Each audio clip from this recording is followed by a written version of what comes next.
Centuries ago, in the lands of ancient Greece, the colossal monster Typhon was captivated by the beauty and wickedness of the nymph Echidna. Their passion became a mystical bond, and from this fiery romance came offspring of a monstrous nature. The legends of Greece were replete with tales of these beasts born of the abyss, which, with their terrifying and grim appearance, unleashed terror in the hearts of mortals. The Lion of Nemea was one of the most feared and legendary creatures spawned by this couple.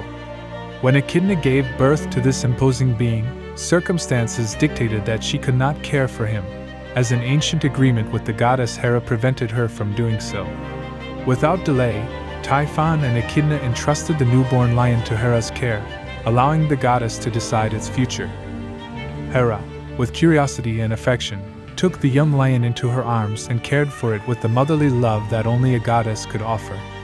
The years passed, and although it began as a small beast, the Lion of Nemea grew at a supernatural pace, becoming more imposing with each passing moon.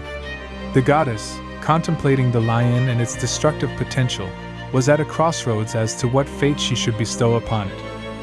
After deep meditation, Hera made a bold decision.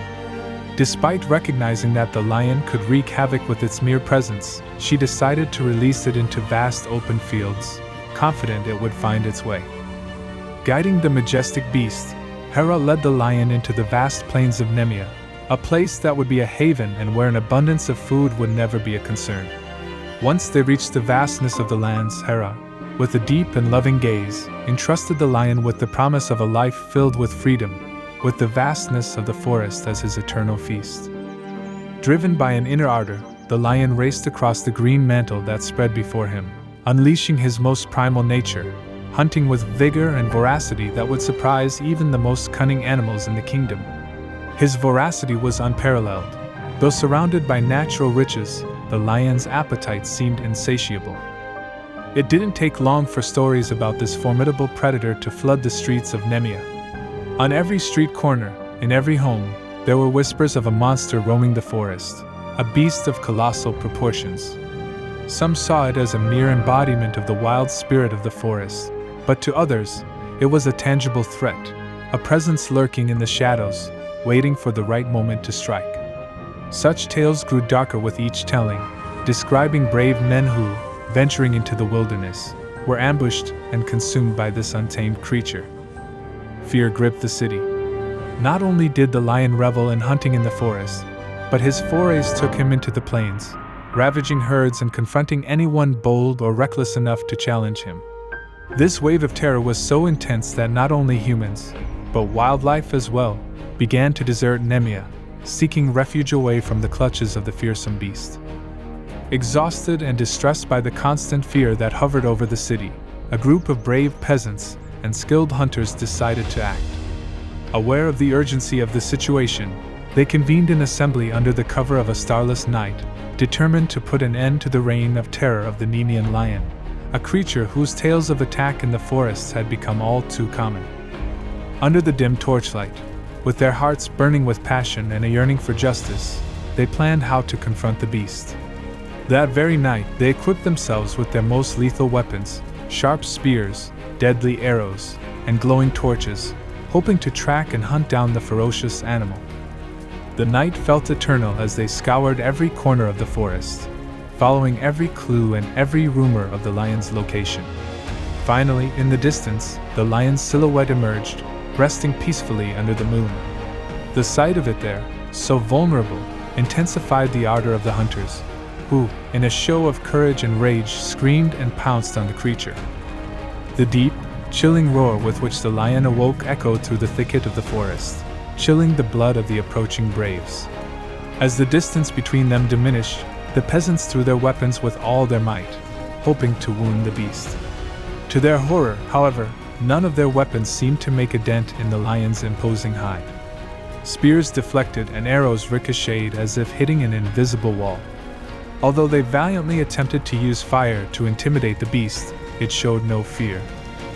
True terror gripped the group as they realized their helplessness in the face of the creature. The lion's immutable, ferocious gaze bore into each of them, and overcome with panic, the hunters and peasants fell back, making a frantic dash to escape the jaws of the indomitable lion of Nemea. the lion of Nemea began to hunt the peasants, disappearing each one without a trace. The stories told that this monstrous creature had devoured their bodies until it left no trace. After that horrendous butchery, the lion developed an insatiable appetite for human flesh, driving it to continue its hunt relentlessly. Rumors of brave hunters, who had tried to confront and eliminate the beast, reached the city of Nemea, further increasing panic among its inhabitants. The whispers grew. They said that the lion was an invincible entity, capable of exterminating all life in Nemea. As the days went by, the attacks became more frequent. Herds, cattle, and humans fell prey to the relentless lion. Fear gripped Nemea. No one dared venture into the forest or plains anymore, fearing to encounter the lurking beast. "Protect the children from the beast," they exclaimed in the desolate streets of a city that seemed doomed to succumb to the terror of the lion of Nemea. However, the fame of this terrifying creature transcended the boundaries of Nemea. The lion's name resounded throughout Greece. It was said to be a colossal beast, with deadly claws and fangs capable of tearing through any flesh. Its shadowy mane and golden fur, as thick as the toughest armor, made it seem invulnerable to any weapon. In another corner of Greece, the legendary Hercules was in the service of his cousin Eurystheus, the king of Mycenae, as punishment for his past actions. Eurystheus, fearing that Hercules might claim the throne, devised a task he considered impossible for the hero. When Eurystheus summoned Hercules, he did so with a request clothed with gravity and solemnity. He entrusted him with a task that, according to the stories, had surpassed many before him. He was to travel to the distant plains of Nemea and confront a fearsome beast that had terrorized the region. Hercules, with a confidence bordering on arrogance, believed he would face a mere creature of the forest. Without hesitation, he took up his bow and arrows, his perfect-edged sword, and his mighty mace, ready to prove that his fame was not undeserved.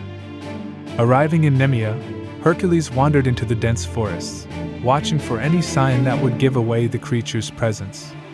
He walked among the trees, hoping to discover clues or tracks that would lead him to his prey.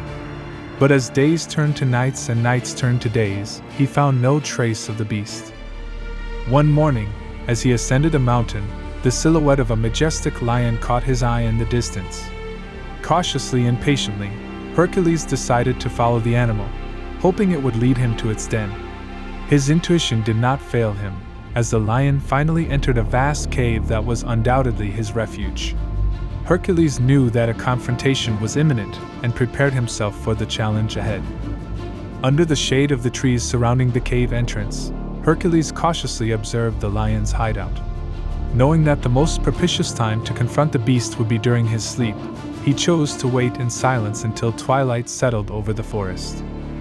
After a few hours, night fell in silence. Guided by the soft glow of the moon, Hercules ventured into the cave. What he found there was a scene of death and desolation, animal remains and human skulls scattered on the ground. With each step he took, the lion's quiet breath echoed closer. When he finally spotted the creature, it was resting majestically on a rock. Armed with courage, Hercules drew his arrows and aimed straight for the lion's head, hoping to strike a mortal blow. But fate had other plans. The arrow, instead of wounding the animal, bounced off its skin. The lion, surprised and furious, stood up quickly and let out a roar that echoed off the cave walls, causing the brave warrior to retreat a few steps.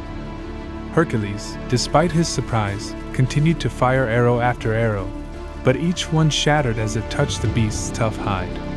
Convinced that his sword might be the solution, he unsheathed it, only to discover that it could not penetrate the creature's strength either.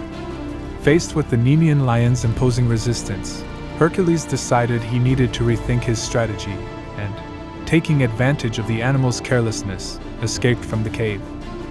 After meditating for days, a brilliant idea crossed Hercules' mind. He headed back towards the lion's cave, and with a heavy rock obstructed one of the entrances, leaving the other free. As the beast entered its home, Hercules was waiting for it. At the right moment, he pounced on the lion and the two engaged in a hand-to-hand fight, where cunning and strength would be decisive for victory. In the middle of the cave, the tension was palpable. The lion, surprised by the unexpected attack, fought back furiously, scratching and biting with its powerful jaw. But his opponent, agile and dexterous, dodged each attack with precision. Although it was evident that the lion was more physically powerful, the warrior's speed gave him a certain advantage. Every time the hero tried to strike the beast's head, the lion responded with a ferocious roar and dug its sharp claws into his flesh. It was evident that direct attacks were not enough to defeat the beast. However, instead of feeling discouraged, the hero quickly devised a daring plan. With a swift movement, he managed to slip behind the lion, and in an instant, his arms were around the animal's neck. With a firm grip, he tried to cut off the lion's breath, and although the lion struggled to get free, the hero's determination was unbeatable. Despite the doubts that arose in his mind, he did not stop squeezing until the imposing animal stopped struggling.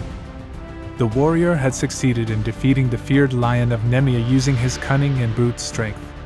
To commemorate his victory, he used the animal's claws to strip it of its golden skin, which he decided to wear as a trophy and symbol of his triumph. After spending almost a month in the intricate forests of Nemea, Hercules returned to Mycenae proudly wearing the lion's skin. His entrance was majestic, and his cousin, upon receiving him, could not hide his astonishment. Despite all the stories he had heard about the lion, he had never imagined that Hercules would be able to face him, much less defeat him.